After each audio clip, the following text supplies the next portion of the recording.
Number 63 of the House of Commons Standing Committee on the Status of Women. Today's meeting is taking place in hybrid format. Pursuant to the House Order of June 23, 2022, members are attending in person in the room and remotely using the Zoom application. I would like to make a few comments for the benefits of the witnesses and members. Please wait until I recognize you by name before speaking. For those participating by video conference, click on the microphone icon to activate your mic, and please mute yourself when you're not speaking. Interpretation, for those on Zoom, you have the choice at the bottom of your screen of either floor, English, or French. And for those in the room, you can use the earpiece and select the desired channel. A reminder that all comments should be addressed through the chair. For members in the room, if you wish to speak, please raise your hand. For members on Zoom, please use the raise hand function. The clerk and I will manage the speaking order as best as we can, and we appreciate your patience and understanding in regard. In accordance with the committee's routine motion concerning connection tests with witnesses, I'm informing the committee that all witnesses appearing virtually have completed the required connection tests in advance of the meeting. Before we get on to the study, I just want to bring one other thing, and Danielle's going, you're going off all your notes. Everybody, of course, there is a vote today at 1 o'clock, and bells go off at 12:30. I did speak earlier to Sonyu. Who's she? Sonyu, I spoke to you. I spoke to Sonia, and we were talking about the fact that we do have witnesses and the opportunity to work through the bells and perhaps vote virtually or something like that. I just want to, before we get into this, I just want to bring that up to everybody's address that, because we'd be asking for unanimous consent at the time to continue to proceed through the day so that we can not send our witnesses home without being able to question them. I'll leave that for right now, but when the bells do go up, we will need unanimous consent to continue. So pursuant to Standing Order 1082 and the motion adopted on Tuesday, February 1st, 2022, the committee will resume its study of human trafficking on women and girls and gender diverse persons. Before we welcome our witnesses, I would like to provide this trigger warning. This will be a difficult study. We'll be discussing experiences related to abuse. This may be triggering to viewers, members, or staff with a similar experience. If you feel distressed or if you need help, please address this to the chair or myself. I would now like to welcome, we've had a little bit of switch up, just to let you know there was a little bit of changes this morning. So I would like to welcome to our first panel from the Exploitation Education Institute. We have Tiana Sharifi, so you can help me on that last name, and she is the executive director. Online, we have from Tamia's Cause Incorporated, Tamia Nagy, chief executive officer and founder. And here also in person, we have from Persons Against Non-State Torture, Jean Sarson, co-founder, and Linda McDonald, co-founder. What we'll be doing is providing you each with 5 minutes to begin. When you see me start wrapping up my pen, that's time to wrap it up. We're going to start with the first 5 minutes to Tiana. So, Tiana, you have the floor for 5 minutes. Of the House of Commons, I want to thank you for the opportunity to speak with you. Today, I'm very honored to be here in person. My name is Tiana Sharifi. I'm the CEO of Exploitation Education Institute, formerly known as C, Sexual Exploitation Education. I personally have been working in the field of human trafficking for 10 years and have educated over 80,000 Canadians in my time. I come to you today as someone who has knowledge and experience in this field, as a woman, and as a mother. Just for background, Exploitation Education Institute, while based in Vancouver, BC, specializes in the prevention of child and youth sexual exploitation across Canada. We do so through consulting services. We were contracted last year by the International Cybercrime Research Institute and have co-authorship on research regarding the presence of human trafficking on escort sites. Through trainings, we have presented at a nationwide RCMP training for law enforcement across Canada and are presenting an educator sector training through the Canadian Sexual Exploitation Summit in a couple days, and as well through our educational programs. Our student educational programs are supported by the Ministry of Education in BC and other school boards across the country. Just from this January until now, we have educated over 20,000 students and 7,000 adult groups, be it parents, teachers, and service providers. I share with you this experience because I wish to shed light on how the pandemic has transformed grooming and recruitment into sex trafficking in Canada, as well as what we find makes for effective prevention programs. Throughout my time working in this field, I've seen the issue of human trafficking and sexual exploitation morph, shift, and change markedly with the emergence of the digital space. I believe that this shift must be reflected in any current and future studies relating to the issue of human trafficking in Canada. You may be aware through Statistics Canada that the majority of human trafficked victims are Canadian citizens within our country, and that almost 70% of police-reported victims are under the age of 25. You may be aware of the traditional grooming methods into sex trafficking, including the boyfriending process, or what we would refer to as the Romeo pimp, or by way of their recruiters, who lure you through the promise of a luxurious lifestyle or basic needs, which ultimately leads to their sex trafficking. While these traditional tactics continue to exist both in person and digitally, social media platforms and influencers, those who have a strong presence or carry a strong following online, have now shifted the very nature of grooming into sexual exploitation. Sexual exploitation can be defined as a minor engaging in sexual activity in exchange for something. And this is what we refer to as a need, in exchange for a need, whether this need is for shelter, drugs, financial security, protection, or love. This demonstrates the very complex nature of this crime, which we must keep in mind, because the victimized party perceives that they too have benefited in some shape or form by getting their needs met. While traditionally we would define vulnerable populations of sexual exploitation to be those who lack their basic needs, such as drugs, shelter, family, for example, youth who are runaway or in foster care, the digital space has shifted this traditional label. When online, youth seek to meet their higher level needs, such as belonging, self-esteem, and self-actualization. These are the needs that all minors and adults are constantly striving to meet. Therefore, we are finding that minors who typically would not fit the traditional mold of being at risk have now become so by means of the internet. On one hand, the pandemic has exacerbated the vulnerabilities that come with being online. A nationwide isolation has led to a greater need for connection amongst children and youth. Our organization has heard firsthand an alarming number of children and youth who admit to having sought romantic relationships or flirtatious encounters through social media platforms that they are on, and this has only increased since the pandemic. On the other hand, particular platforms, whose popularity only grew since the pandemic, are now grooming minors into the promise of a luxurious lifestyle by means of influencing.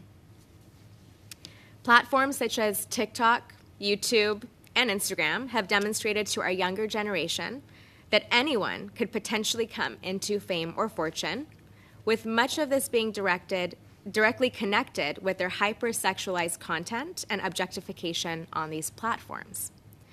The more scandalous and sexualized you are, the greater your likelihood of likes and follows.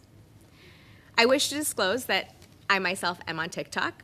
I find it both entertaining and informative because the algorithm understands that I'm a mother, and my interests, I get that particular information. However, if you are a youth, the algorithm that you are provided with, I know I'm supposed to wrap up, the algorithm that you're provided with is very different. So all I want to end off on here is that self-exploitative platforms, which include TikTok Tiana, and OnlyFans. What we're going to do is we'll get some of this into the questions, okay? I'm so sorry. Okay. I am sure there's lots more to come. What we're going to do is we're going to now go over to Tamia. Tamia is online, and if everybody, Tamia, for 5 minutes. Tamia, you'll see me flashing up here, okay? Go ahead, you have the floor. Thank you so much. Thank you for the opportunity to speak before you today. My name is Tamia Nagy. I was trafficked to Canada from Hungary 25 years ago. 10 years later, I became an advocate, and as an advocate, I lended my survival voice to several federal and provincial law changes related to HT. I sat on a number of national, international task forces. I have done hundreds of interviews of research projects funded by the government. Most of the time, I lended my voice, time, and resources on my own budget, hoping that the research outcome will be heard and fundamental changes will be made. I started Canada's first privately funded safe house where we offered 24/7 mobile victim care for the victims and police. I assisted hundreds of victims and investigations. I won more awards I can count. I became the face of human trafficking in Canada. Tamia, I got to interrupt just for a second. We need you to move the microphone up a little bit more towards your mouth, not at your mouth, but a little bit further up towards the nostrils. That's there, we're good. And if you want to slow a little down, just a little bit, I know you have so much to offer. If you want to just slow it down just a tad so we can catch on. Go ahead, Tamia, you have the floor. Okay, thank you. We have achieved a lot as an organization, yet we didn't receive funding year after year, so we closed our agency in 2015. During my time as an advocate, I reached over 1 million people with my story and trained over 200,000 professionals and service providers. Working with victims, police, service providers, banks, and governments, I came to a conclusion that our government is only interested in Band-Aid solutions. I have sat in this very seat year after year, telling government officials the same thing over and over again, only to realize that real changes aren't going to come. Human trafficking is a symptom of everything that is wrong with our society and systems today. Our CES is in desperate need of reform. We have a housing crisis, unhealthy, toxic, unsafe pop culture, endangering online content in the name of the freedom of speech, and our sitting government that is in favor of defunding police, catch and release bailing system, and fully legalizing prostitution. And let's not forget the grant system that is designed not to thrive, but to keep everybody broke and consistently struggling for funds. This grant system is pinning organizations against each other instead of encouraging them to work together. But you may say, look at all the great work we have done and how serious this government is about fighting this crime.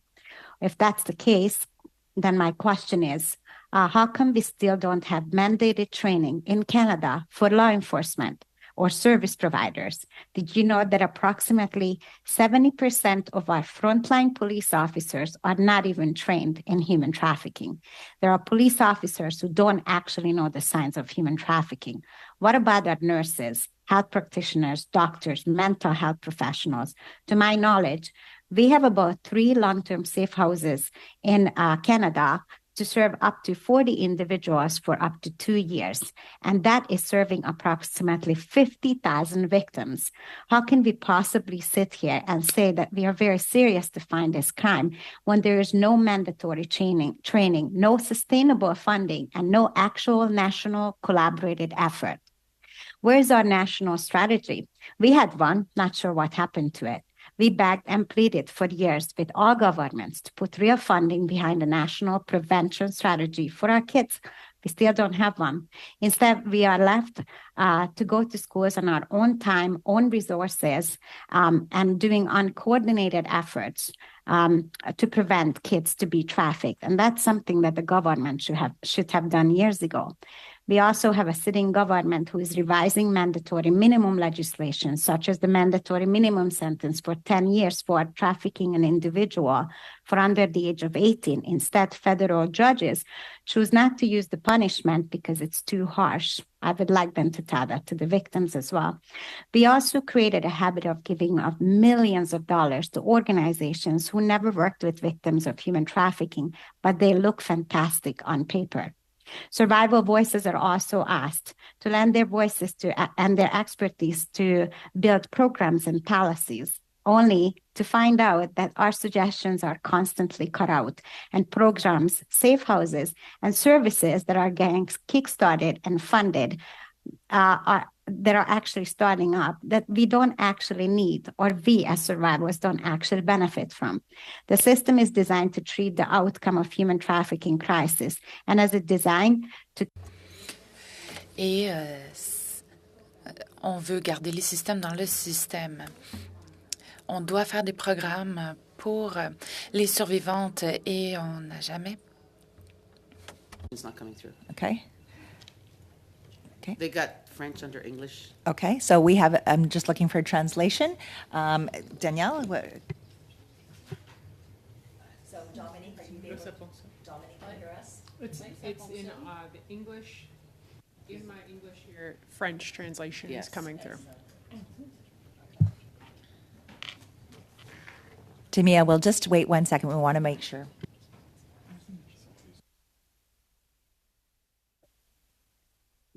Okay, you need somebody to speak French so that it comes in? Okay. So, Dominique, can you just speak French so that we can get some, just to get this all properly going and just ensure we've got it?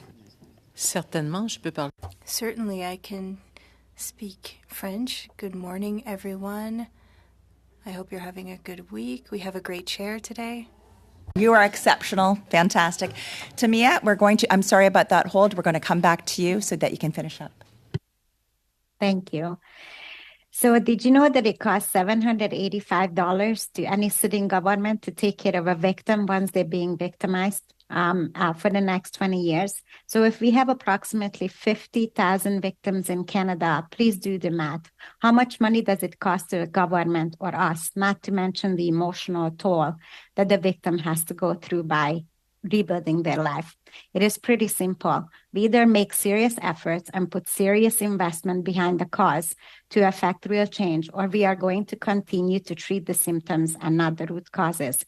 If we can put $300 million into quit smoking campaigns, I'm pretty sure we can find the funding to fund effective changes. In closing, we have enough expertise.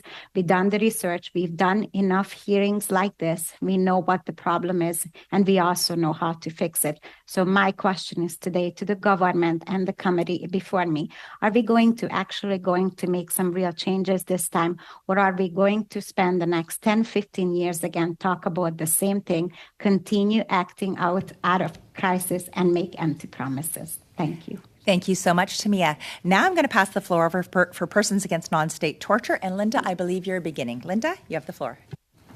Thank you. I'm Linda McDonald, and this is Jean Sarson. And we are activists and retired public health nurses with over 30 years of expertise supporting women who were trafficked and tortured, mainly by their parents when they were little girls, other human traffickers, spouses, and in prostitution and pornography, all involving informal networks and organized crime. We coined the phrase non-state torture to differentiate the torture by the everyday person versus persons employed by the state. Referring to the patriarchal divide model on the first page of our brief submitted to you, I point out that some acts of torture occur by both state and non-state torture. The only difference is the perpetrators. Some of the acts listed are electric shocking, water torture, forced drugging, dehumanizing psychological torture, and sexualized torture like gang raping. Gang rape is a very common torture act. The woman or girl is raped on the first day of captivity by as many as 5 or more men. This is called breaking in by the traffickers, with the goal to destroy the woman or girl's relationship with herself. This brutal act is so shattering that women often become suicidal. And nursing research shows that the more severe the violence, the risk for being suicidal increases. As a nurse, I cared for a woman named Lynn, who was trafficked to Ontario from Nova Scotia by her husband and his 3 male friends. She was kept in a windowless room, fed nothing but water and rice, handcuffed to a radiator, and tortured by a steady stream of men for 4.5 years. Some of the men were police in uniform. She was raped with guns, knives, and forcibly aborted 5 times. She was dehumanized, never called Lynn by them again, only being referred to as piece of meat. With non-state torture-informed care, she healed, regaining her dignity and sense of self. In Canada, these horrendous acts of torture, when inflicted on women and girls, are called assault versus torture, which is clearly discriminatory. And I will follow Linda, and my points relate to the Universal Non-State Torture questionnaire that is on page 2 of your brief that we submitted.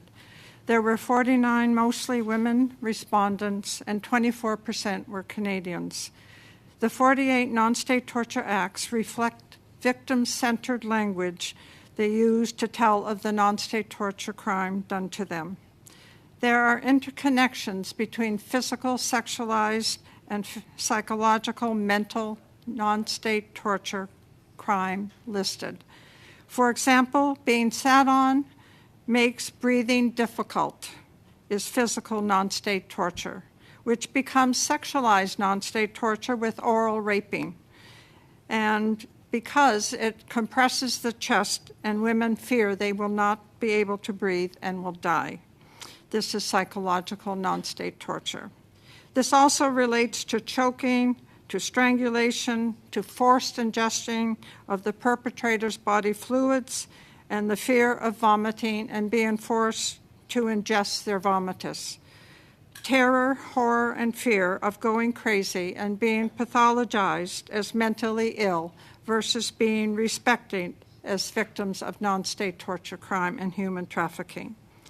Survival responses include understanding disassociation, suicidality, self-cutting, and struggling with everyday coping.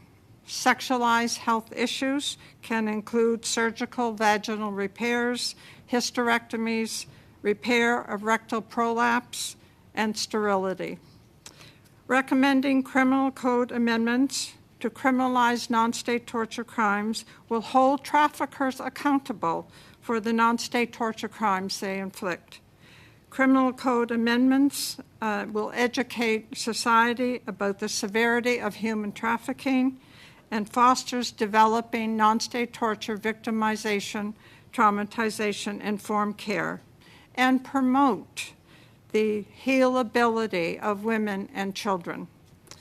We're submitting 7 other of our published articles and a chapter to advance human trafficking education and knowledge, and we'll leave you a copy of our book, Women Unsilenced, Our Refusal to Let Torture Traffickers Win, as resources. And thank you for listening to the Voices of Women.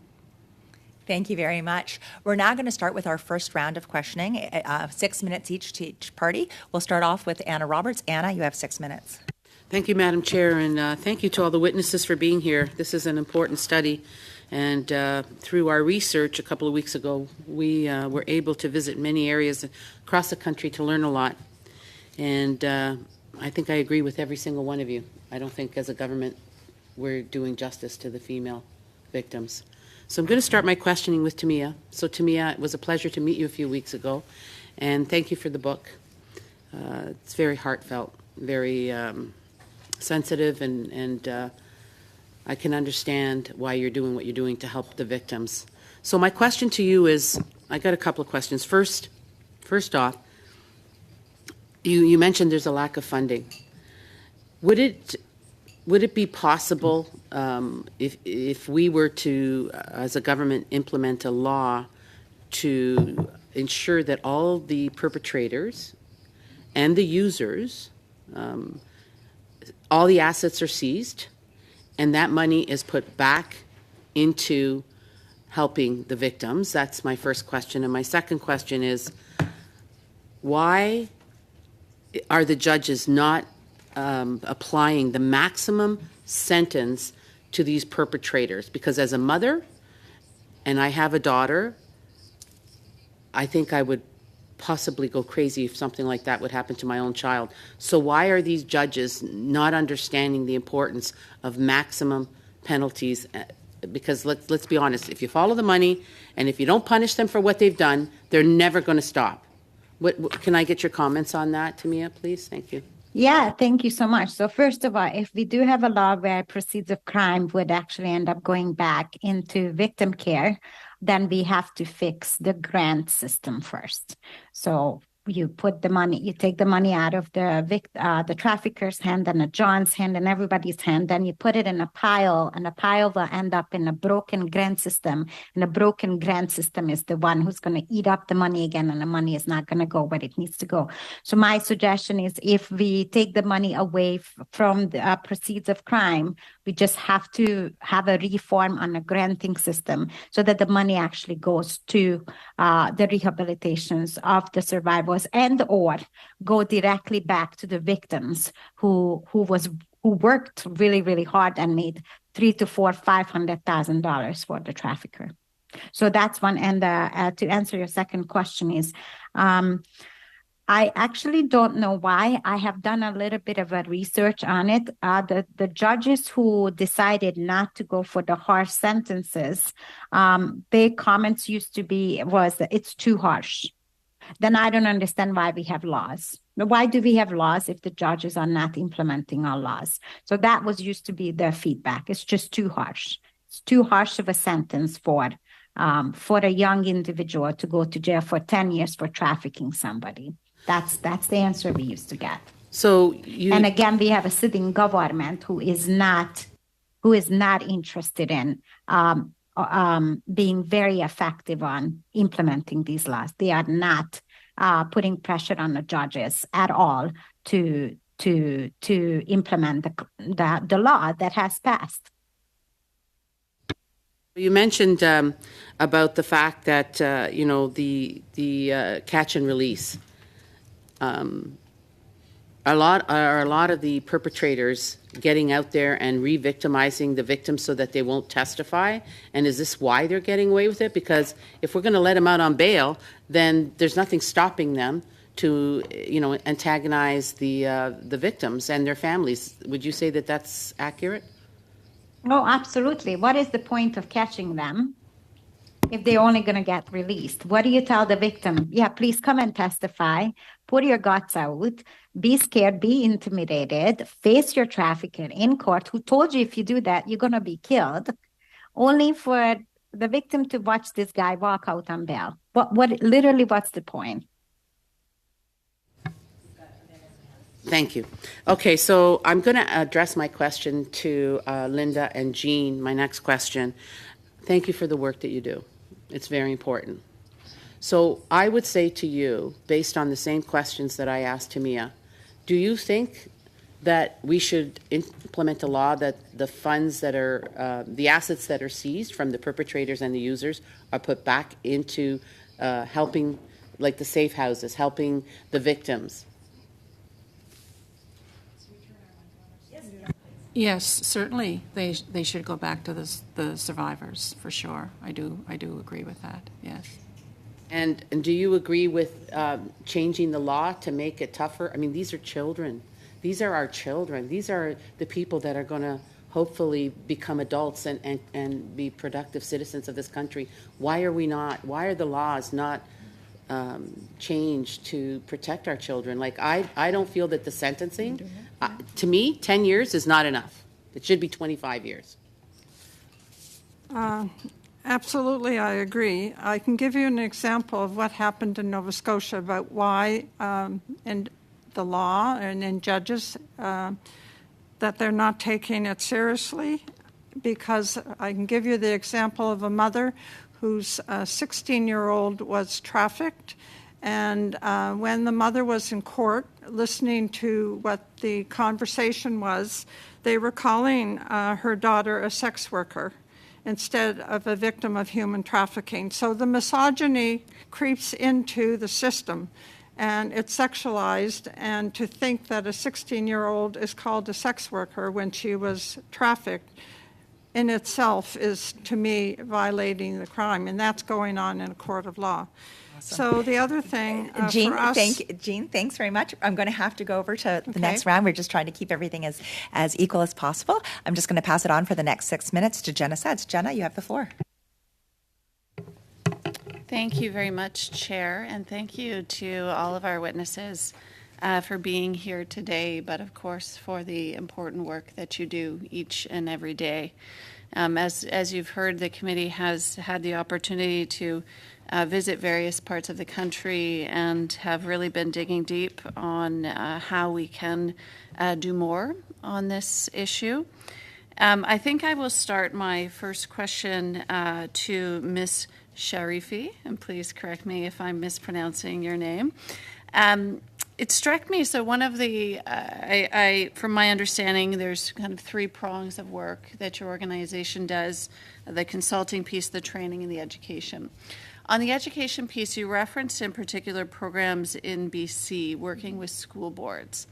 And your testimony really strikes a chord in the need to reach young people and educate young people.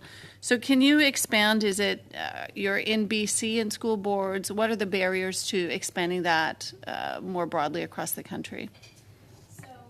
Interestingly enough, actually, Ontario is the only province that has mandated this kind of education. BC has not. BC is actually very behind. Our programs, in order to even get into the schools, we've rebranded anti-human trafficking education as healthy relationships education, consent education, and cyber safety education, because otherwise the issue is not taken as seriously. We're within different school districts, and the ministry approves of our programs, but the understanding is that we deal with relationships and consent and cyber safety as a means to get the information about human trafficking and its root causes out there.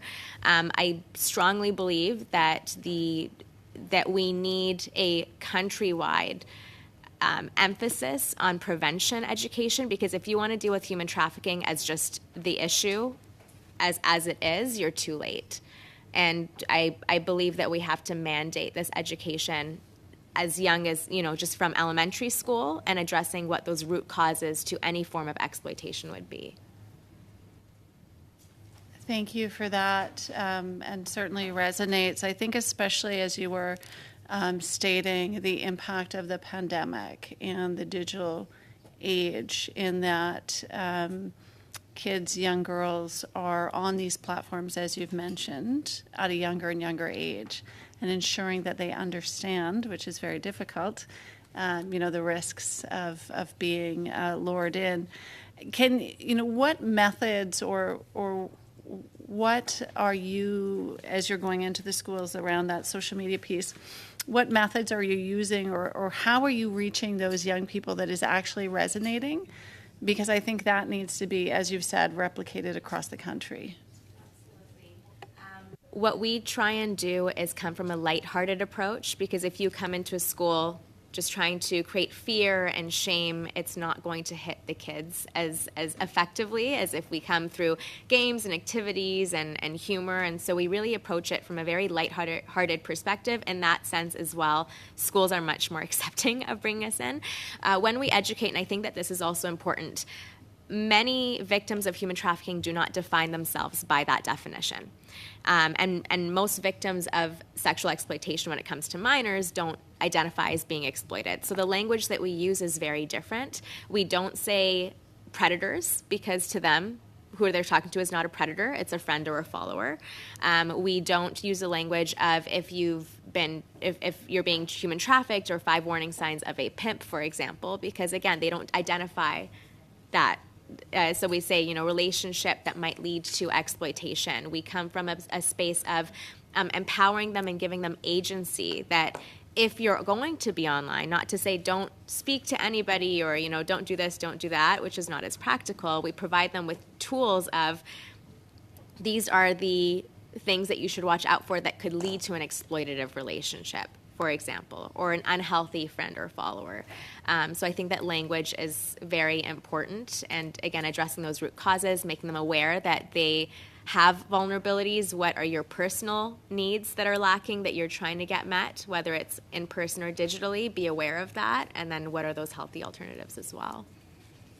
I think, and then contrast that to the messaging that's necessary to go to parents, because I think that's very different. Yes, absolutely. So what does that look like, and how do we reach the parents of these young people? As a parent myself, I think that the worst thing we can do is overburden other parents with a sense of responsibility that is not practical. And so I know that this is not the standard approach, but I believe that telling parents that they should absolutely have 100% wherewithal of what their children and youth are doing online, for example, is not practical. It's overwhelming. It's parents don't know how to do that. So instead, what we do with parents, and I think that this is really important for any kind of adult education, is what are those communicative tools so that you can have open conversations with your children and youth. Instead of knowing absolutely every platform, let's say, that's out there and all the risks of every platform that's out there. Talk to your kids about what platforms are they on, what are they interested in. Sorry, I could go on for hours. But I think, again, we have to just make it more relatable and ground roots. Sorry, it always happens that I'm spitting for your tea, and thank you so much. We're now going to pass it on, and I just want to make sure that you have translation if you don't speak both French and English.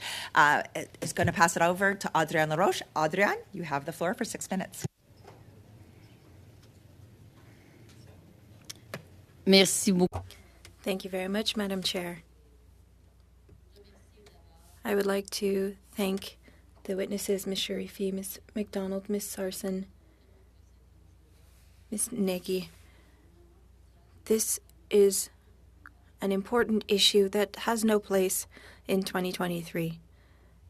This is horrendous treatment of women. Ms. Nagy, hello. We met in Winnipeg, and I remember our discussions. They were very useful for me in thinking about the issue of human trafficking. We spent 2 days at the Human Rights Museum. Ms. Nagy, what do you remember from those 2 days after discussing with people who were concerned with this issue? I left that conference feeling extremely discouraged.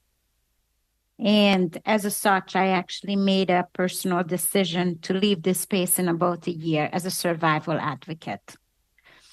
And the reason why I did that, because I cannot believe that after 15 years or 20 years, we are sitting at the Human Rights Museum and still only talking about the problem instead of actually start talking about solutions. I was actually so discouraged by that conference where I saw corporations, large organizations, spending their time and effort and energy sitting in for a 2-day conference, talking about the problem that we've been talking about for years. So that's how I felt. And that conference led me to a personal decision to leave the space after 15 years.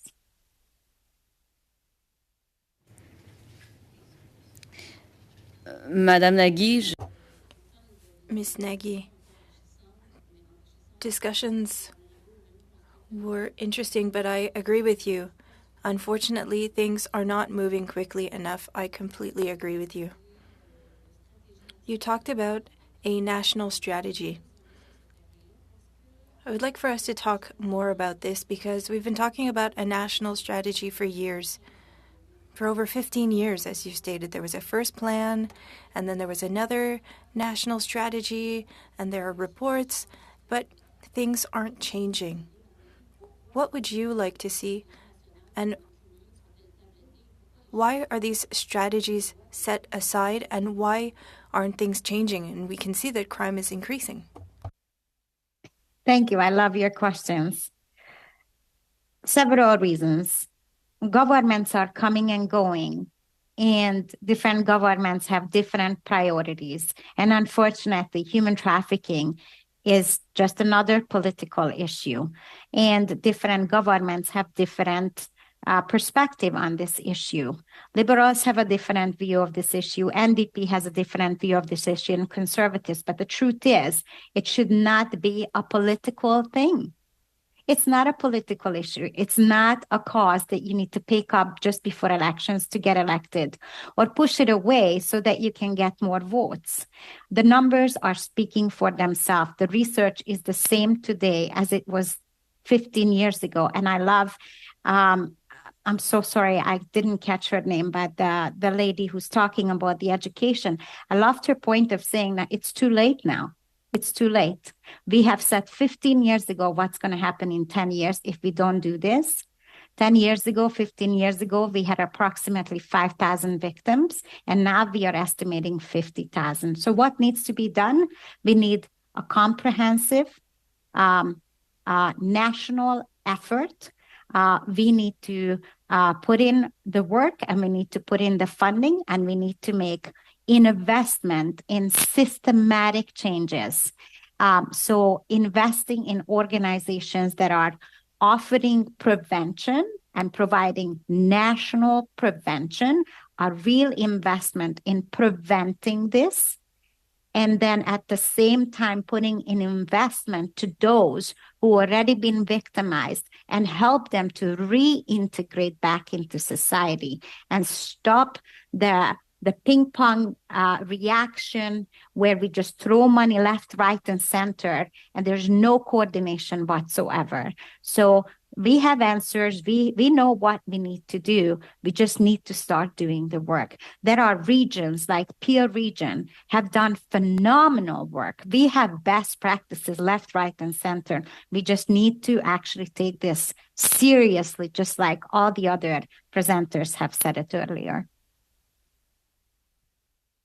Donc, vous diriez, So, Ms. Nagy, you would say to the question regarding why all the reports are being set to the side is because there is a lack of political will. But there's also the matter of coordination, because this issue touches different departments, whether it be immigration, public safety, justice. So, and you stated detecting is one thing, but helping victims is another. But we need to be able to detect these victims and help them. But there's prevention and detection that needs to be done. Yes, absolutely. And there is a way to do it. You can create a national coordination center that would be funded by all ministries that you just mentioned and actually start the work. It's literally as simple as that. Thanks so much, Tamia. We're now going to go online, and we have Lori. Lori, you've got the floor for 6 minutes. Thank you, Madam Chair, and thank you to all of the witnesses. It's my privilege to sit here with you today. My colleague, MP Leah Gazan, wasn't able to attend, so I do appreciate the testimony by all the witnesses and the incredible work that you're all doing to help make sure that women and girls are safe. I will be directing all of my questions to Ms. Timea Nagy. I'm very impressed by your statements and the work that you're doing. I understand your call for national investments in national systemic changes and ensuring that we have better services for victims. And I wonder if you could give a bit more information on what services should be available to survivors to support them in their reintegration process. Thank you so much. So I believe that programs that are not just focusing on their victim mindset, which is, immediate shelter, money, like immediate safe housing, but programs that helps them to like employment programs and life skill training, such as how do you handle money, how do you get back into real life. A lot of the programs that are being funded as slowly focusing on putting a victim in a safe house or in a program for 2 years and treat them like victims, and everything is being done for them. That means that 2 years is taken away from this individual from potential personal growth. And for 2 years, this victim is basically forced to stay in the system on welfare and so on and so forth. So instead of that time should be reduced. And instead of putting them in long-term safe houses, offer them a transitional stages where they get assisted living slowly. First, they pay $20 rent, then they pay $80, and so on. So transitioning them out of victimhood to survival, to thriver, and a healthy member of society. Thank you so much. With your expertise in ensuring that survivors are getting the supports that they need, I wonder if in your opinion, is your organization receiving enough funding to address violence experienced by survivors of sex trafficking? Well, you might be shocked to learn this, but I've been in this movement for 15 years, and my organization and my charity before have never received any funding. We were denied for probably 15 grants in total. We spent in total $40,000 applying for these grants, and we were constantly denied, including programs such as you mentioned, employment programs, self-development, so on and so forth. Could you explain some of the reasons that your grants might have been rejected? And could you provide recommendations as to making sure that great work that you do does not be rejected? I actually would love to give you explanation, but we were never given any. It's usually the unfortunately at this time, thank you so much. I'm sorry to hear that. I would like to turn to a different area. I understand that you are currently working with the police. Could you explain what training you are providing to the police? Thank you so much. So my current branch of Tamia's cause is called TC Online Institute. We created an online education and training program for law enforcement for the very reason so it's affordable and everyone can get it. The hope was that eventually the government will reach out and we could work with the government to put this training out. Unfortunately, again, we got denied for funding and support for that. So now the police agencies are kind of left to their own devices and whatever grant they can to purchase these courses. The good news is that the up to 4-hour survival-led human trafficking detection course is now being adopted by the Canadian Police Knowledge Network, which is Canada's top online institute for law enforcement. So we have the potential to reach all police officers in Canada. But again, because it's not a mandate, it's just hit and miss, whoever wants it. Peel Regional Police have took the initiative to mandate all 2,200 officers to get our training. Other agencies came along as well, but we are far from actually reaching all officers. But the training has received 5 stars so far.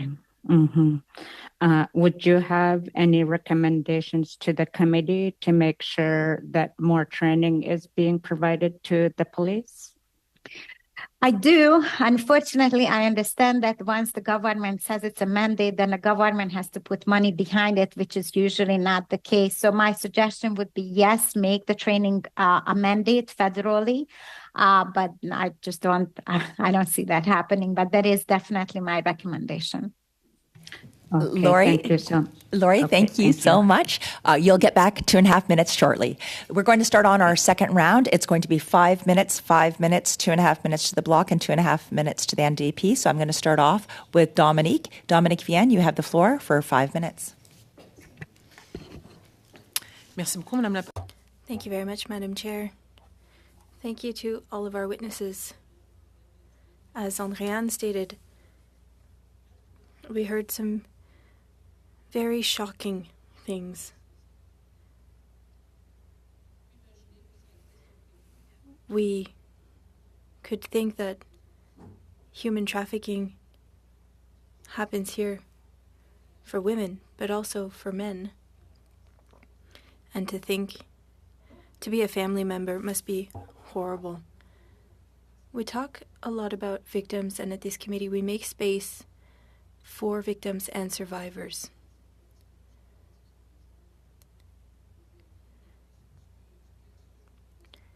I have a question. What do we know about the perpetrators? How can we find them? How can we stop them? I'll come back to or perhaps Miss McDonald or Miss Sarson, because you gave an example. So what do we know about these perpetrators? And what happened to that husband and his friends that chained up the wife and abuse her? What happened to them? Well, the perpetrators that we know, none of them have ever been taken to court because the women are too terrified to go to the police because they're not believed, they're seen as mentally ill when they talk about torture in Canada. We only want to think about state torture. And if they go to torture centers even, they're told that they don't fit because the crime is not state torture. So the husband and those three men, nothing ever happened to him. Nothing's ever happened to any of the parents of women that have come forward. They're well-respected people living in the community, politicians, police, doctors, lawyers, many of them upper class and very powerful. So they're still walking the streets, the torturers that we know. That's the very tragic story. And if we had a law in Canada, then women might feel comfortable in saying, yes, torture does happen to me. I know you believe it because we have a law. We'd start getting the data. We'd start educating the police, the judicial system, the healthcare system, all the systems, and provide services of healing for women and girls who were tortured. Right now, there is no services for them of any kind. Excusez-moi. Pardon? Oui. Miss Nagy, Que je prononce votre... I hope that I pronounced your name correctly. No, you did great. Thank you. We've been saying for many years that we also need, and I love your question, we also need an equal amount of research and work done on the traffickers. Again, funding wasn't provided, so we ended up getting private funding. And I went. It took me 8 years, but I went to jail to interview Canada's most dangerous defender and the most famous pimp in our history. And I sat down and I had a 2 days interview with him to find out his side of the story. And when I listened to his story, I realized that he was sexually exploited. He was raped. He fell under the radar. His father was an abusive human being. And of course, under those traumatized childhood circumstances, he, instead of becoming a victim, he turned out to be a perpetrator. In his testimony in jail, he talks to the young pimps that are coming into jail and traffickers. And in his opinion, 70 to 80% of those traffickers that are traffickers today have a very similar childhood story.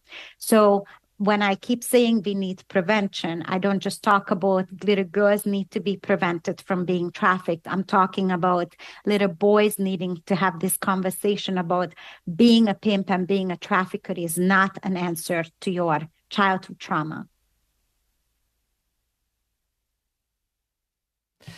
C'est d'ailleurs ce qui a retenu. That's what this committee has heard as well when we talked about domestic violence and family violence, that we needed to focus on young boys as well. Prevention and education is important. 10 seconds. Miss Tatiana, you talked about 5 signs for women online and platforms. What are they?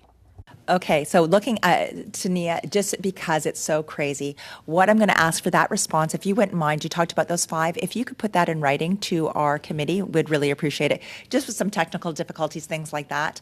But if you could give that and write that to our committee, I'd really appreciate it. Thank you, and sorry, Dominique, I'm cutting you off. Sonia, you have the floor for 5 minutes.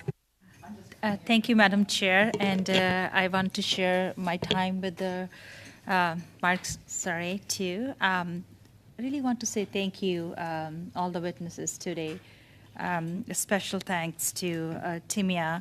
And I know all FEWO, we went to the Peel Police host us. And thank you all the training you did with the under Chief Nish and under Deputy Chief Mark, 2,200 officers, you trained them. And one thing I just want to put on record, we are all working with even the Parliament Secretary is engaged on this matter. We are working towards solution, the funding you're talking about. I just want to ask you, how do you think, like we all know that it's really, really helpful how the Peel police is working like hard to combat with the human trafficking. can you just tell us how it can be effective if we trained all police officers with this training? Thank you so much. I really appreciate your question. Obviously, we need a comprehensive effort. Training police officers is one of the first important steps. So if a police officer attends to a call where the victim is at the very beginning of this journey and recognizes the signs, the police officer has the opportunity to have a conversation and get this victim out of the situation before the victim ends up in this situation for longer than a month or 2 months or a year, which means the sooner the victim is getting pulled out of this situation, the shorter amount of time this victim is being traumatized, and the shorter amount of time this victim is going to have to heal and rebuild their life. When I say it's $785,000 per person to rehabilitate a victim, that means when a victim have stayed in that extremely harmful situation for a longer period of time. So the shorter the victim is in, the sooner the victim is being recognized, the sooner the victim is being pulled out of the situation, the shorter the time for this victim to need to be rehabilitate their life and find their way back to society. Thank you, Madam Chair. I want to take my time over to Mark. Thank you, Sonia, and thank you to all the witnesses. I got two questions. The first question, Tiana, you indicated we went to Northern Ontario, St. Marie, and there's over the last 5 years we heard more gangs coming in and obviously human trafficking related to gangs. We heard that and other witnesses. You kind of shifted the focus on the social media aspect, the pandemic and the role that social media now is looking at enticing and actually making things a lot worse. We've had some government legislation that the big companies don't like us doing anything related to. They'll call it censorship or they'll call it whatever, so big tech.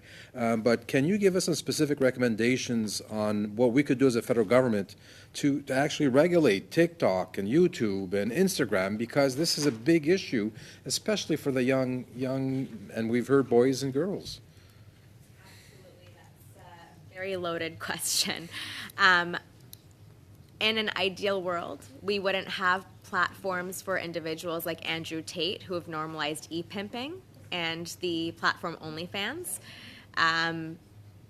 I think that practically speaking, you can't actually censor these platforms because kids will find a way around it. Even in countries where they've banned social media platforms, children and youth find different VPNs to get on. So I think that, and again, I just come back to prevention and the emphasis of that. I think even more effective for our government is to recognize that a key piece of human trafficking is coercion, and that this coercion is happening through particular platforms that are normalizing self-exploitation. And we're now seeing, I believe that the numbers that we're seeing are actually exponentially higher, because we're seeing a lot of youth and children being groomed into self-exploitation, being normalized into pimping each other, and not defining it as human trafficking. And then once they turn 18, all of a sudden they're consensual sex workers. So I think that, kind of to reroute your question, I don't believe that there will ever be true censorship. In an ideal space, of course, if we would be able to do that, that would be amazing. But I think that the more important thing to do is to understand the coercion aspect of human trafficking and educate Awesome. on that. Thanks so much. We're now going to pass it over to Adrienne LaRoche for 2.5 minutes. Adrienne, you have the floor. Merci beaucoup, Madame Sharifi. Si j'ai... Thank you very much, Ms. Sharifi. If I have time, I'll come back to you. But you talked about violence online, but I would start with Ms. Nagy. I saw you nodding on this question, and I know online violence is something that we discussed in Winnipeg. It was raised by most of the witnesses as well, including Ms. Sarson and Ms. McDonald, that there was a change during the pandemic online. And we also know that there is legislation currently being worked on to counter online violence by the Heritage Committee. Ms. Nagy, what would be necessary in such a legislation so that we can react? Thank you so much. Again, I'm going back to the committee members. Tania, I'm so sorry. I'm hearing really badly. But to her point, we just need a national strategy as far as prevention. We need to start a campaign, just like we did with non-smoking and seatbelts. We need to start educating our children and parents about healthy consent, about what is human trafficking, about we need to start educating and really putting out a national campaign about what human trafficking is, digital safety and such. If you start educating and going directly to the source who needs to be educated and legislate that, and make that a law that every single incoming 12 years old, 13 years old need to receive this education, then it's the kids who are going to grow up eventually are the one who's going to end this cycle of exploitation because they're going to know better not to engage these kind of conversations online. We just need to give them the tools. 20 seconds. Madame Sharifi. Ms. Sharifi, in the 20 seconds left, you were interrupted, but you were talking about coercion. What were you wanting to add on that and on online violence and online harm? Platforms like OnlyFans, TikTok, where the hashtag #SugarBaby has 1.5 billion views, and the normalization of self-exploitation and even prostitution digitally being referred to now as influencing. And so I will just say that we're seeing a shift in language and kids being groomed by themselves through these platforms into trafficking. Thank you so much. We're now going to pass it over to Lori. Lori, you have 2.5 minutes. Thank you, Madam Chair. I will ask my question again to Ms. Timea Nagy. And this one, I think, is a bit of a bigger question because it's about refugees and migrant groups. I wonder if you could share with us what factors may contribute to an elevated risk of trafficking for undocumented and other refugee and migrant groups. Thank you so much. Great question. The elevated factors are how vulnerable they are, why they are in the country, what kind of vulnerability they have, just like every single victim have one thing in common. What was the thing that they were so desperate for? Whether it's a 13 years old Canadian girl or a migrant worker who comes over from Jamaica. Why did they make that such a big change shift that they want to come to Canada, leave their family behind to work 4 or 5 months, sleep in a bunkers, not seeing their family, only to make money? So what is their desperation? So the vulnerable factor that increases their chance to be trafficked is the fact that they're vulnerable, period. Why they're vulnerable, it could be many different reasons. The problem is that once they are here, that makes it even worse for them because they don't have a support system. They don't know the law. They don't know who to call. They might not even speak the language. And they're also terribly afraid of being deported because once you made it here, it's very, very difficult to get here. So once you're here, you don't want to go back because you were sold that dream that you could potentially fix your family, financial crisis, get the money for your mom's cancer medication. The list goes on, right? So, yeah, that's in a very short answer. Mm-hmm. If you could provide testimony to this committee, because with the report that will come out, we do hope to see better protections for people, for individuals, specifically in this area. Would you provide any recommendations to make sure that knowing what these elevated risks are, in what ways can we help make those systemic changes that you were calling for earlier? Thank you again for a great. So Tamia, we're coming to the end, so if you could kind of make it brief, and then we can have a plan of action on how we want to get the recommendations from you as well. Go ahead, Tamia. On that note, I can just put it in writing. I think there's literally no way of doing that in 10, 20 seconds effectively. Tamia, that's why I thought I'd interrupt first, because I know with all of the expertise in your head right now, I just can't imagine trying to get.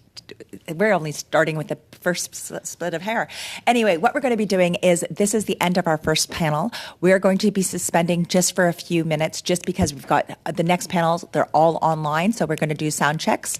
So thank you very much to our witnesses. Thank you so much to Mia, Tiana, Linda, and Jean for bringing forward all of your testimony today. We're going to suspend for about a minute and a half.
I would really like to invite or welcome Kathy Peters, who is here to testify as an individual. From the Centre to End All Sexual Exploitation, we have Kathleen Quinn, who is the Executive Director. And for the Aboriginal Women's Action Network, we have Faye Blaney, who is the lead matriarch. I'm going to pass it over to Kathleen Quinn for the Centre to End All Sexual Exploitation for 5 minutes. And Kathy, I know somebody in our IT will start working with you. Okay, Kathleen, you have the floor for 5 minutes. Good afternoon, members of the Standing Committee on the Status of Women. Thank you for this invitation and this opportunity. I begin my comments with 3 recent news stories from Edmonton. April 26th, man accused of trafficking 2 15-year-old girls faces 30 4 charges, including trafficking, procuring, advertising, material benefit, possession and distribution of child pornography, sexual assault, and other charges. Police believe there are 2 other girls he was attempting to lure into the sex trade. April 5th, man gets 6 years sentence for sex trafficking 2 Edmonton teenage girls. The judge said he considered the vulnerability of the 16 and 17-year-old girls, both of whom came from poor families. The trafficker psychologically coerced, verbally abused, and intimidated the girls. Listening to one of the victims, the judge stated she was worried he would come after her family if she didn't keep working for him. The girl was also offered cocaine, which she began taking before every instance of being trafficked. For 5 months, the girl met a steady stream of men. She said she was required to engage in many sexual acts that she didn't want to. February 23rd, man charged with human trafficking of vulnerable Edmontonians.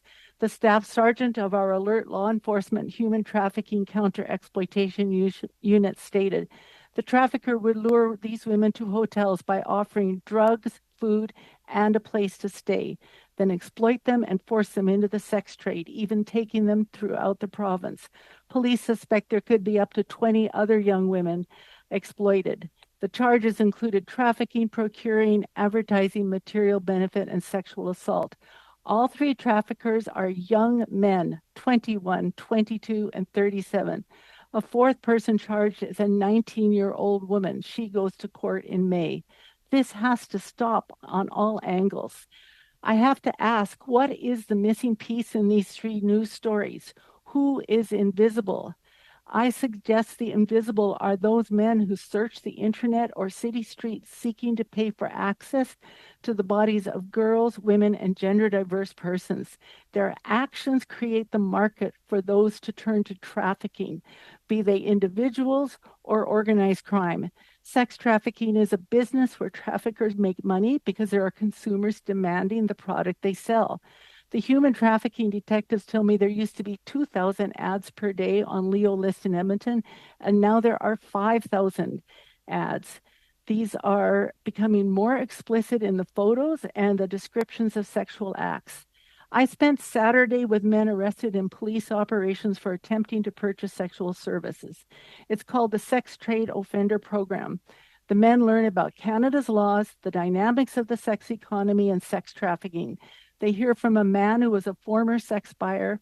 The last session is spent listening to 2 women who suffered sexual exploitation and a mother whose daughter is one of the murdered women of Edmonton whose murder has not been solved after 25 years. On Thursday, I met with an Indigenous woman who suffered exploitation. She said part of her educational mission now is to focus on men's mental wellness so they no longer participate in sexual exploitation of girls, women, and gender diverse persons. She had just come from educating staff at Enbridge, which does a lot of the pipelines in our Alberta communities. I suggest that one of the biggest steps we could take in preventing sex trafficking is to increase law enforcement stings and offer sex buyer accountability programs that educate, build empathy so that men no longer participate. Plus, the money that they pay to come to these programs, we channel then into healing and transitional programs. In Alberta, we are soon to launch our Office to Combat Trafficking in Persons, inspired by listening to survivors who presented to the Alberta Task Force. Youth serving agencies have created the Southern Alberta Coordinated Community Response Model to work with sexually exploited youth. There are 2 young women called Safety Network Coordinators who work with the Alert Detectives. One position is funded by Public Safety and another by Alert.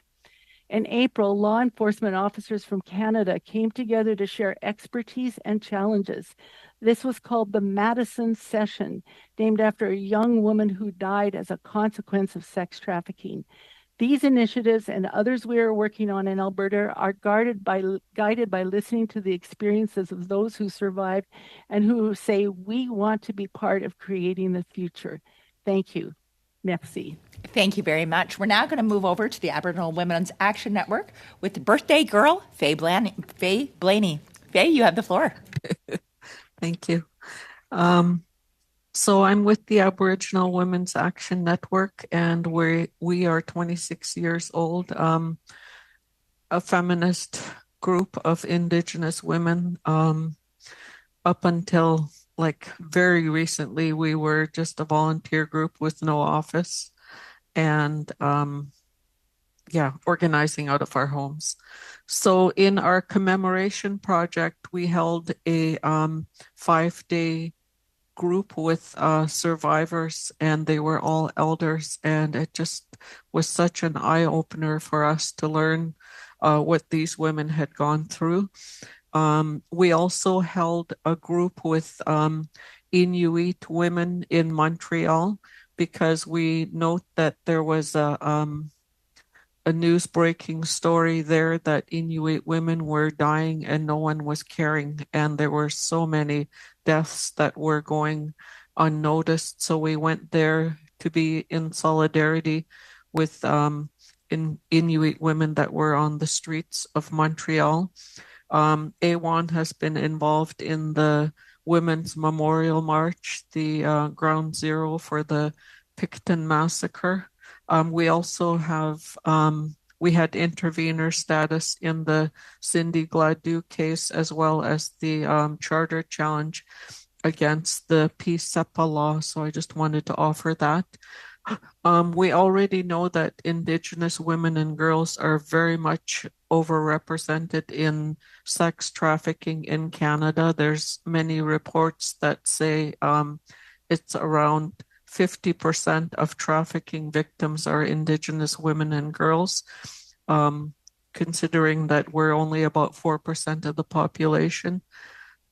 We are vulnerable and easy targets due to our marginalized status, both in our own communities and in society at large. And I would say that's an indicator of how successful the colonization project has been with respect to the diminished status of Indigenous women in our own communities. And I won't cite stats, but you do know from the National Inquiry that there's rampant violence, not only historically, but currently and ongoing rampant violence against Indigenous women. We experience probably the highest rates of sexual abuse originating out of intergenerational trauma in the residential schools, as well as in the child welfare system. In this province, we have about 55% of the children in care being Indigenous, and I note that it's about 85, 90 in other provinces across this country. There was a report released in 2016 here in BC by the representative of children and youth, indicating that in a study of reported cases of sexual abuse in foster homes, that close to 70% of victims were Indigenous girls, another 12% were Indigenous boys. So it's extremely high.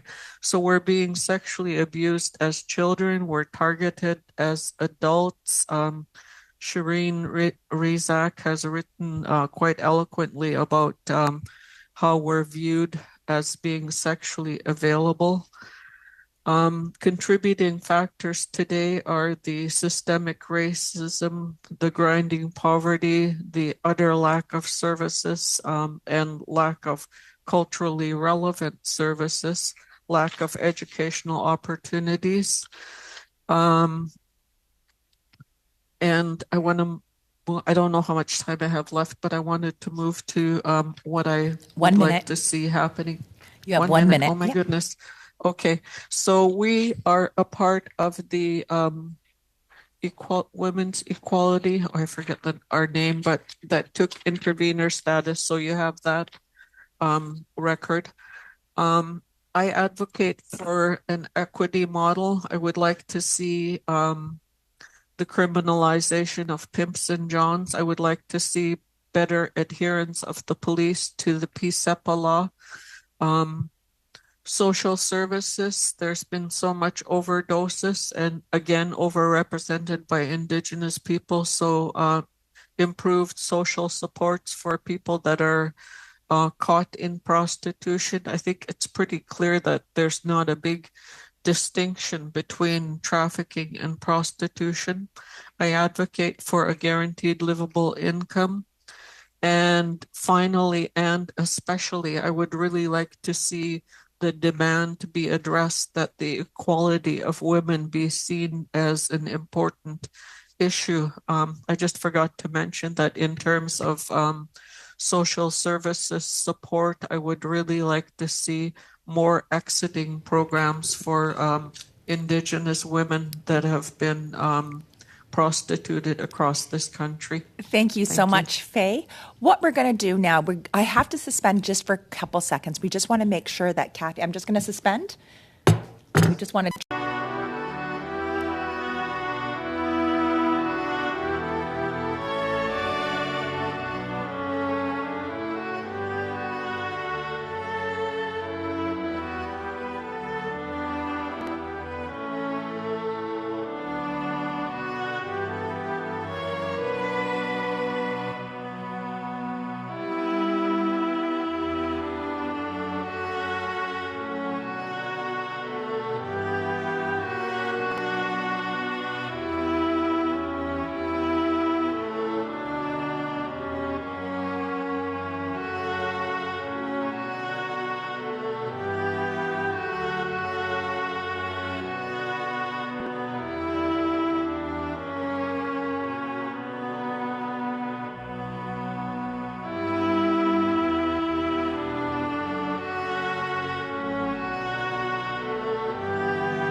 It's been very powerful and quite frankly shocking, some of the testimony we've heard today as we continue our study on human trafficking and what we can do as a nation to mitigate this fastest growing crime in the world.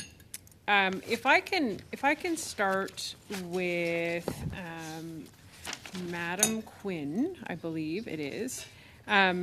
I was really curious and interested and intrigued, as we heard from a former witness who actually was a survivor of human trafficking, about the role of men and what we can be doing in educating men. And very fascinating to learn that most of the traffickers and pimps suffered their own level of abuse, hurt people hurt, as we've heard many times in our world. We know this. So what can we offer in terms of supports from a young age for men who may be growing up in compromised or vulnerable situations? What do you see our role or your role as an organization, other roles who are working with survivors and victims in that in addressing men? Thank you for that really important question. Truly appreciated. I'd like to say that one thing we do through the Sex Trade Offender Program is we ask the men to fill in the adverse childhood experiences. It's kind of an overview on what things could happen in childhood that might lead to actions and health issues in their lives. We find that at least 40 to 45% have some significant adverse childhood experiences. Others do not. And then that's where we can get a better handle of let's just call it misogyny, patriarchy, attitudes towards girls and women. But it gives us a basis to move forward in terms of education. I think it's really important to educate about consent and what that truly means everywhere. The other thing that's important is to really look at what we ask of boys and men in our society. I live in Alberta. We are a resource-based economy. We take men away from their families and their communities. They work in camps. Sometimes the work itself can be very mind-numbing, and they look for ways to fill the voids the loneliness, the maybe broken relationships that have happened because they are away for so long. And we need to look at ways to work with the different corporations and the camps and see how we can turn around what has become unhealthy behaviors, including sexual addiction, gambling addiction, drug addiction, alcohol addiction, shift that into a healthier masculinity. I'm very encouraged that there are young men who are leading this way and talking about what does it mean to be healthy and positive males and not engaging in toxic behavior. So I'm encouraged that we're having more conversations, and we need to bring this out and not normalize the using girls and women, to fill their own gaps in your life. Thank you for that. Yeah, I think we definitely need a lot more data on those, predetermining factors of healthy masculinity, right? I think there's still a lot of work to be done around that, because you don't know what you don't know, and sometimes a lot of these incidences, men they don't know. They've been surrounded by whatever environment, and it's there is I think a social responsibility to help sort of redirect, as opposed to try to improve it, I guess would be my word. If I could Thank move you, over, I agree. Thank you. If I could move over to, I believe Miss Blaney, birthday girl.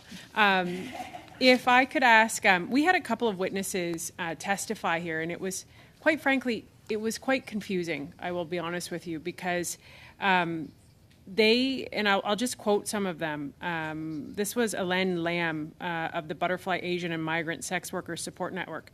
She said, "The terms human trafficking or sex trafficking are useless and confusing." Do you agree with that statement, Ms. Blaney? You'll just need to take yourself off mute, Faye.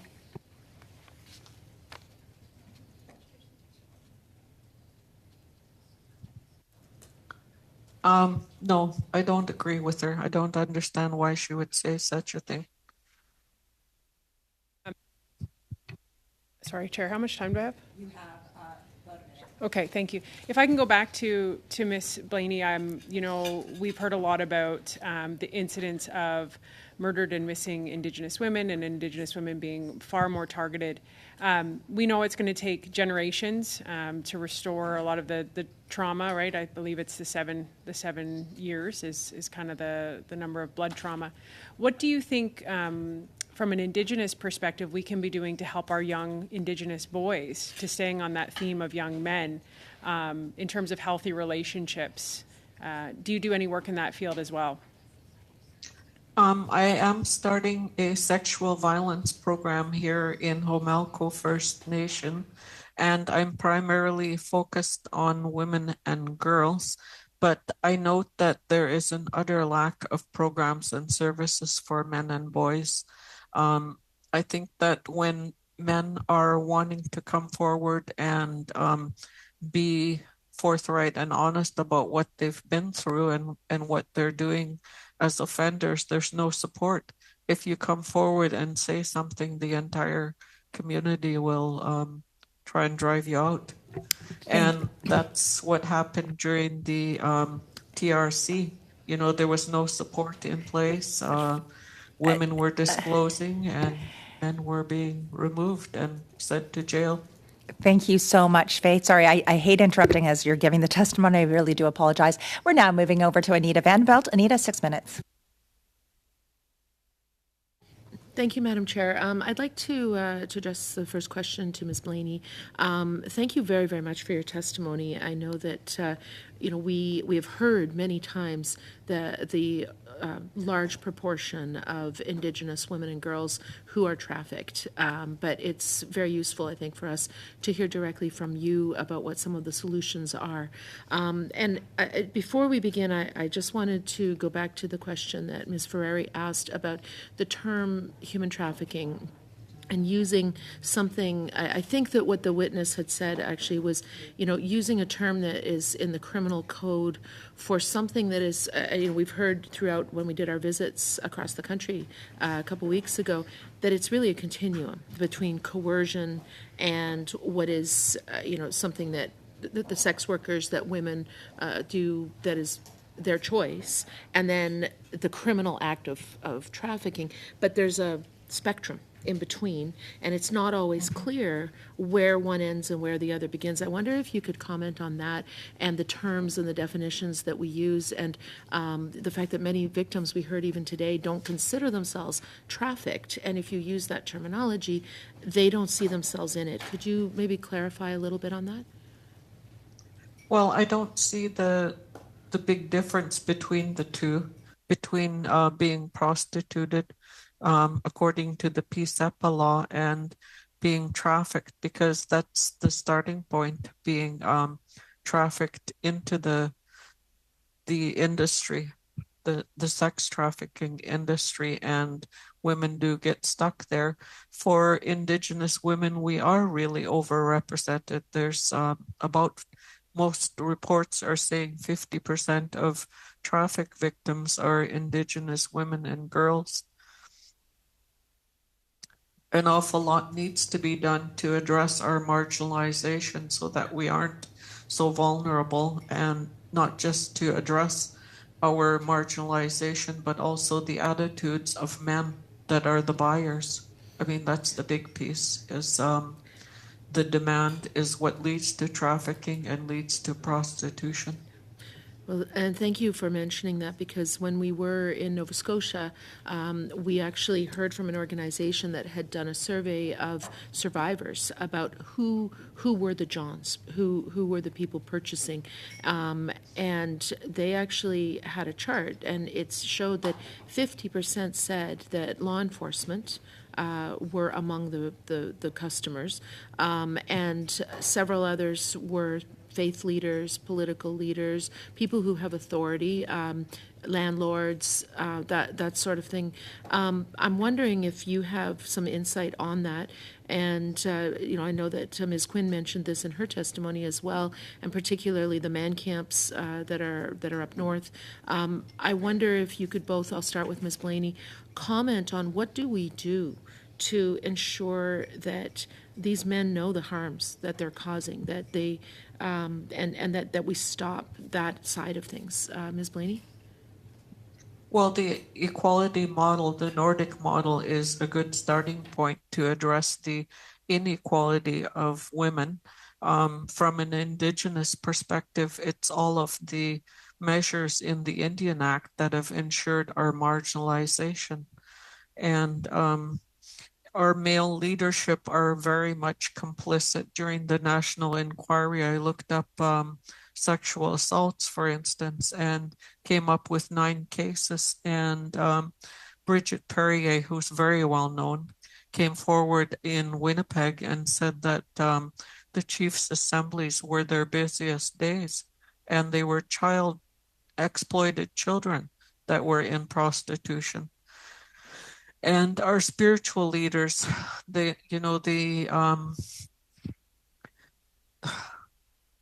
one is really hard to speak to, but I do know that our spiritual leaders are complicit.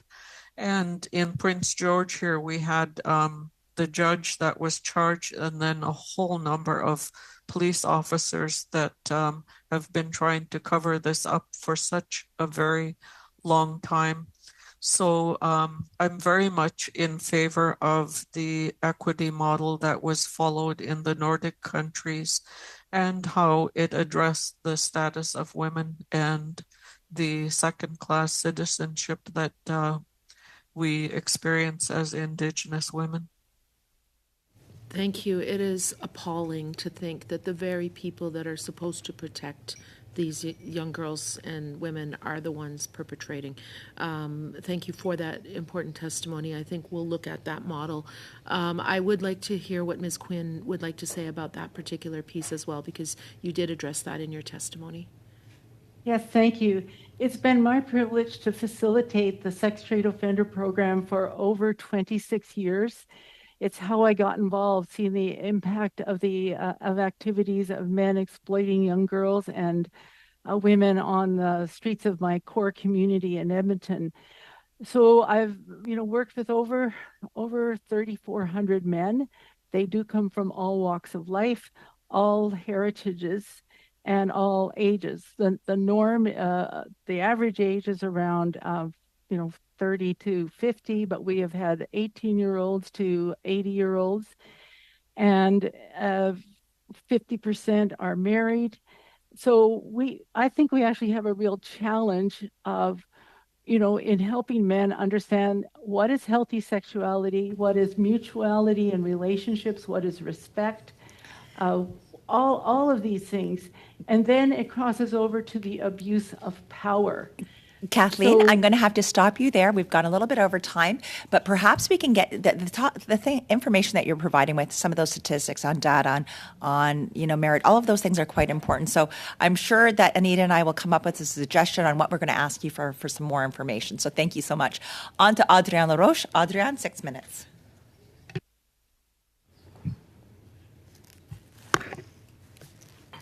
Merci beaucoup. Thank you very much, Madam Chair. I would like to thank the witnesses for being with us today.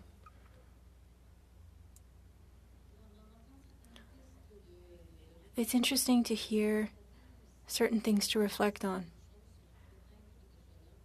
But it's also interesting to see that some things are already there but not implemented. I'll start my questions with Ms. Blaney. You shared the Indigenous perspective. You named many studies that have already occurred and that have recommendations. The Truth and Reconciliation Committee, for example, and the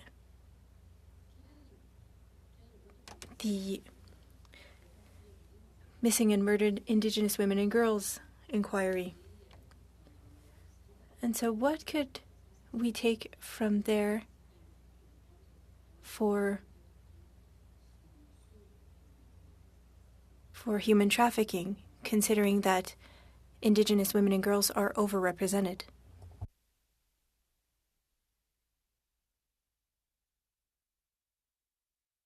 Am I on? Yep, we can hear you straight. Okay, all right. There's an awful lot in the MMIWG report that we can take to address Indigenous women's inequality so that we aren't so vulnerable. I think that's the root cause of a lot of the horrible things that happen to us is our utter vulnerability, the levels of poverty, homelessness, the addictions, a whole variety of issues that we face as Indigenous women to so that we are empowered to be regular citizens in this country.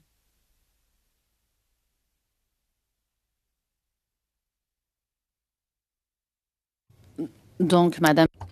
So, Ms. Blaney, you talked about a lack of culturally adapted services. What recommendations would you make, knowing that even, or rather, if there's a language barrier, it's harder to get out of a situation when we don't have access to services in our mother tongue, or if we're found hundreds of kilometers away from where we come from and without resources. Is that what you meant? And if so, what would you add? Or if not, if you have anything else to add the lack of cultural services? I'll use the example of Rose Harbor here in Campbell River. It's a shelter, and in the shelter there are 52% Indigenous women, and there is 0 Indigenous women on staff and 0 Indigenous women on the board. And I note that for Inuit women as well in Montreal, when we were doing solidarity work with them, there are not enough Indigenous women delivering these programs and services. And what would be even better is resourcing of Indigenous women's programs and services by and for ourselves, because we are the ones that know our experience and we would not be subjected to the systemic racism that we experience within those programs and services that we access.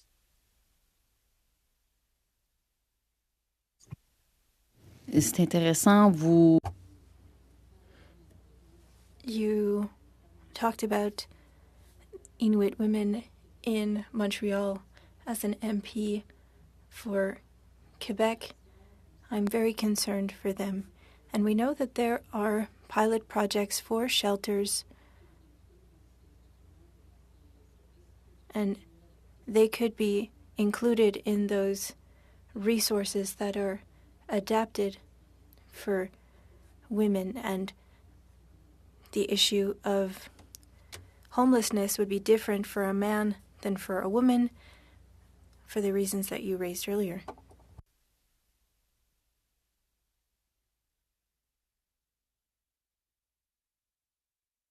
Madame Blaine, est-ce que vous vouliez Ms. Blaney, would you have anything to add? Or I see Ms. Quinn nodding. If you have anything to add, I think I have about a minute left if you want to talk about culturally adapted services or any recommendations or situations that we could learn from. So we have 20 seconds left. Go ahead. Go ahead, Faye, and then followed by Kathleen. Okay. All right. Sorry. I know that Paktuti received funding to develop transition houses, and I think that's pretty awesome. It's good news, but it's definitely not enough. There are large numbers of Inuit that are that are forced to come to the south. I think that housing is a big issue, and cost of living is a huge issue. I'll leave it at that and pass on to Kathleen. Adrienne, what I'm going to do, 1 second. Adrienne, what I'm going to do is allow them to continue to answer their questions, and then I'll just take your last slot out. Go ahead. Go ahead, Kathleen. Thank you. I do agree with Ms. Blaney that there are not enough culturally appropriate resources and shelters. Calgary has the Awatan Women's Shelter that is, very powerful and supportive. Edmonton does not have an Indigenous-led women's shelter, and I personally really advocate that there should be a shelter developed by Indigenous women, survivors of abuse and violence, and craft it in the ways that they want it to be what they want it. We have a point of order on the floor. Sonia? So point of order, Madam Chair, the bells are ringing. If we can see. So the bells are ringing for a vote. So I just, since we have the panels here, we need to have unanimous consent so that we can continue on and go through, and then we could vote either from here. But the vote is now at 10 minutes after 1 instead. So if I can get unanimous consent that everybody wants to remain here until 1 o'clock, everybody looks good. Okay. Thank you so much, Sonia, for bringing that to our attention. Kathleen, were you saying no? Okay, Kathleen, we'll give you another minute to continue. I would like to, if I may, address a little bit something different. To prepare for this, I read the 2007 report from the Status of Women Committee. It was called Moving from Outrage into Action. And I do think that we're still at the outrage. We need more concerted action across the country. I do think that we have, through the Protection of Communities and Exploited Persons Act, the tool that is needed for Canada to uphold its commitment as a signatory to the Palermo Protocol. We signed on in 2002, and it says that we need to work in Article 9 to address the demand that fuels the exploitation, especially of girls and women. That is where we're falling down. And I think that is where we can move into action. I mentioned the sex trade offender program. It's one example. There are many. The key thing that the men say at the end of the 8 hours alternative measures program is, we didn't know this. We didn't know. We didn't know what was really happening. We see sex sites advertising, so we think it's the norm and it's okay to do. So they all say that this should be in the schools, that we should reach men before they get caught. We also hear from those who've been struggling with, suicidal ideation, sex addiction, all this, that they want help. So if we shift this from looking, to a men's mental health issue, that would be very important. If we talk about the imbalance of power, and when you pay for sex, who has the power? That's really important to do. And is it acceptable to use your power over another person, especially in a vulnerable circumstance, as we heard from those news stories that I read out? Thank you. Excellent. Thank you so much. I'm going to now pass it over to Lori. Lori, you have 5 minutes, or 6 minutes, sorry. Thank you so much, Madam Chair, and thank you so much to both of the witnesses. They were both very powerful, very important. As an Inuk, as an Indigenous woman, I definitely super appreciate your advocacy and the hard work that you're doing to make sure that we're continually improving our protections for Indigenous women, girls, and Two-Spirit people. My first question will be to Faye Blaney. Happy birthday, by the way. I see that you had been interviewed or written an article on December 21, 2016, talking about Indigenous women not reporting to law enforcement. And you mentioned in that article that the recent situation in Val-d'Or and Quebec, where Crown prosecutors were determined that despite 37 files of alleged police abuse, all of which were brought forth by Indigenous women, not one of the 6 accused officers would be charged. I wonder if since then in 2016, have you seen any changes or any improvements for women reporting against accused officers, and what needs to change to make sure that there's an increased reporting to law enforcement who are supposed to be there to protect Indigenous women, girls, and Two-Spirit people? I think the police are way too resistant, and I would say the entire justice system is way too resistant to do any changing.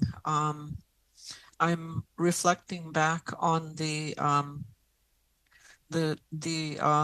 sexual exploit or the sexual violence report that Leaf put together in looking at how difficult it is, and Robin Doolittle did an expose on police responses to sexual violence.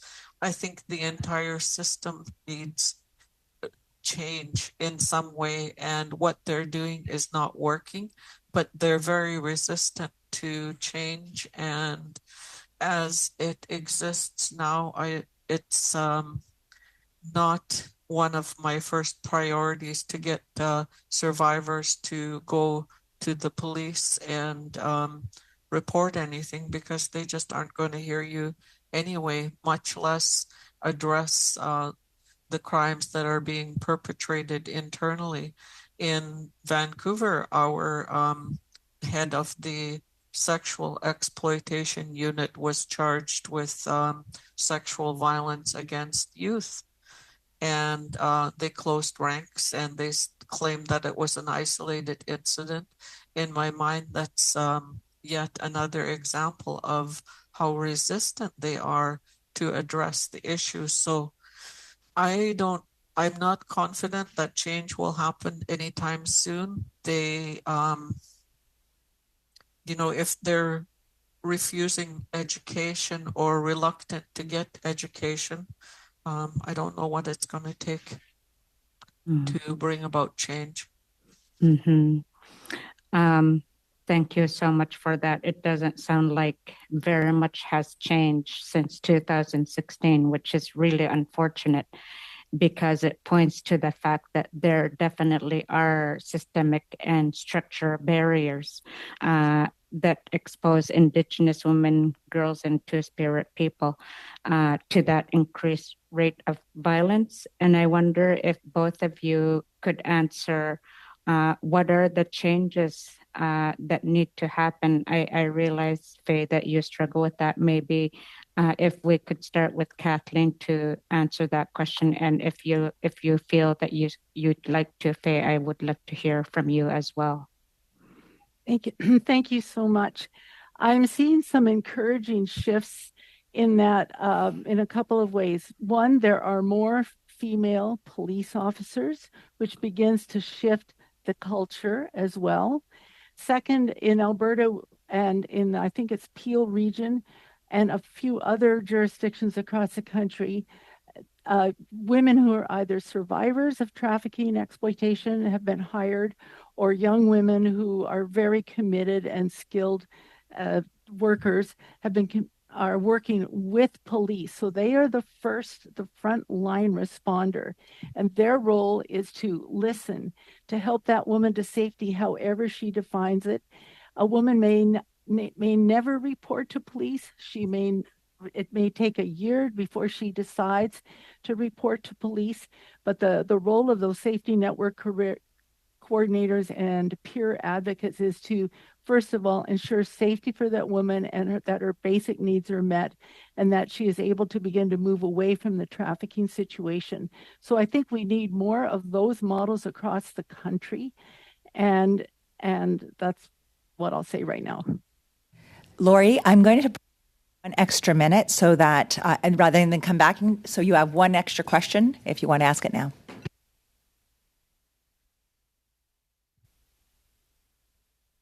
Thank you. I do want to ask about the resource extraction center sector, because I know that there had been a study about the connection that seems to exist with the resource extraction center and how sex trafficking seems to be connected to it. And I wonder if both of you could share testimony on the resources extraction sector and what that connection is to sex trafficking.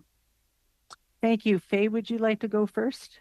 You can, Kathleen, since you've been doing work in this area. Okay, thank you. And again, I'm going to draw strength and insight from Indigenous women who are really leading this work in Alberta. I mentioned the woman who, for the second year, has been invited to educate staff of Enbridge, one of the pipeline companies.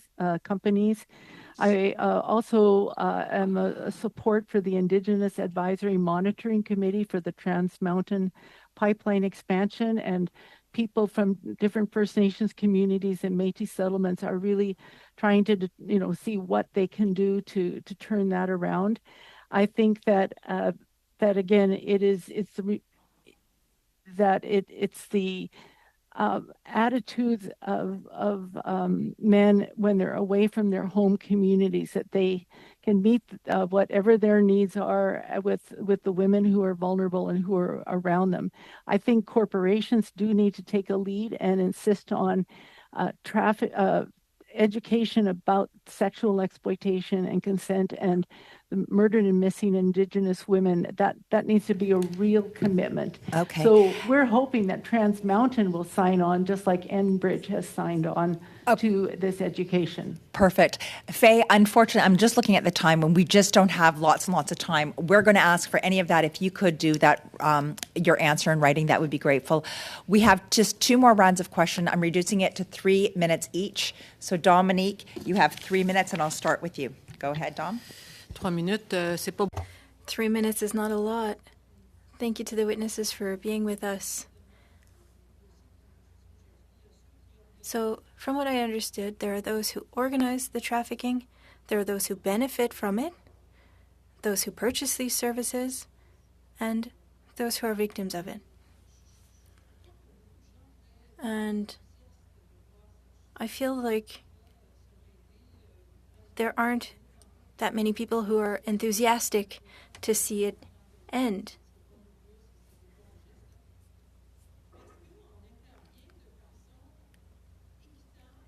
Are we reacting properly for the three things? Is there one that is focused on more than the other? I imagine that it would take at least 20 minutes to answer such a question, but Ms. Quinn, what do you think? Because we've got hypotheses and suggestions. There are the witnesses earlier who were saying that it's not going very well, that there's not enough funding. What do you think? On what front should we focus on first?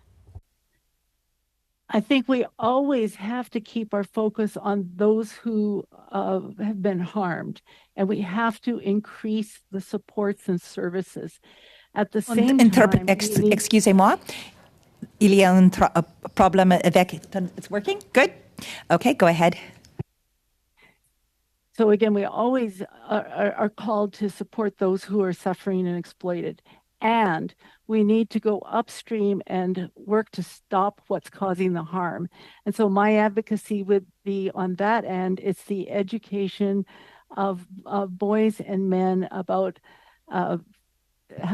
consent, not to participate in exploitation or trafficking. That's, if we don't turn that around, we will continually be creating more and more services to support those who are harmed.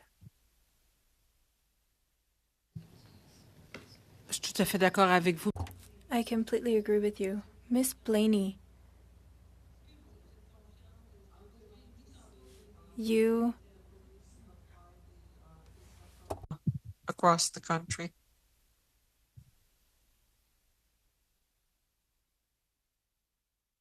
Okay, and we're going to pass it online now to Emanuela. Emanuela, you have 3 minutes. Go ahead. Thank you. I'd like to begin by thanking our witnesses for being here with us today. We've heard a lot on education and the role that it could play in making sure that, or in helping the situation. But I guess I'm going to stick to a question on something I'm curious to hear your thoughts on. I'll start with you, Mrs. Quinn. You called for an increase in law enforcement in order to help victims of sex trafficking and in order to I guess, come down hard on those who are traffickers. But we have heard in this committee from sex workers who have come to speak to us about how they feel often endangered and how a big part of the reason why is because there isn't a labor code, obviously, for sex work. Because there are often consequences for women who are engaging in sex work, be it by choice or not. Many women do feel that they don't necessarily have a choice and that it's the only thing they can do, or they do it when they're in a situation where they feel they need to do this. In your view, what's a good way to balance the approach? What is a way to ensure that, the government can come down hard on those who are trafficking while also protecting victims of trafficking and, in general, victims of sexual assault, of abuse, when they are in these types of situations, given the fact that sex work in itself is not illegal? So I'm wondering what your thoughts are on this. Thank you. It is a very complex question that requires the best of all of us. I do see that there is a continuum. I acknowledge that there are those who identify as sex workers who have high autonomy, no trauma history, no poverty, and a high negotiating control. However, that is a very small minority of people. The majority are in the survival or circumstantial sex trade and then trafficking.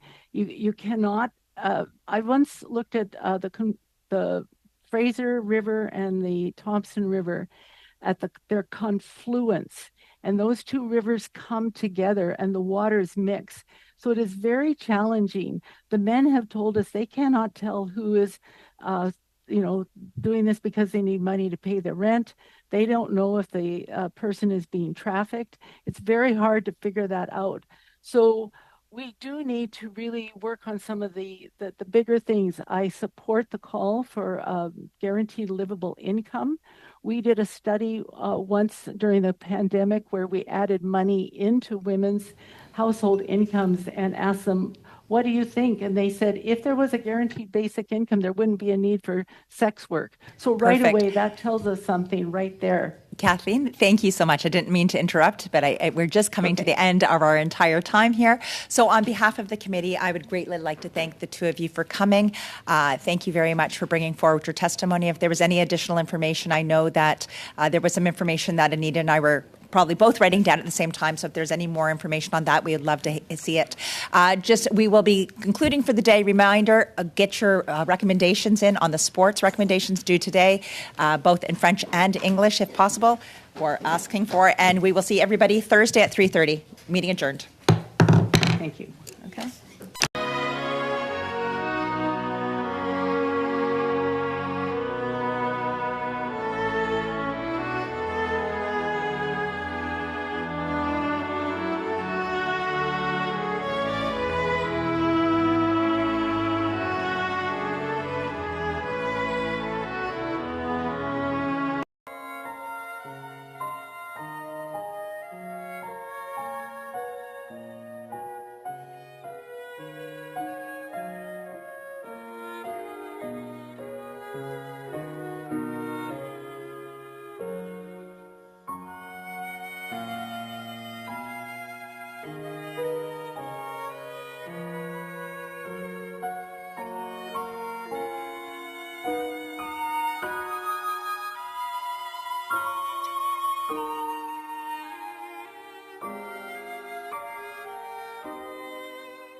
you.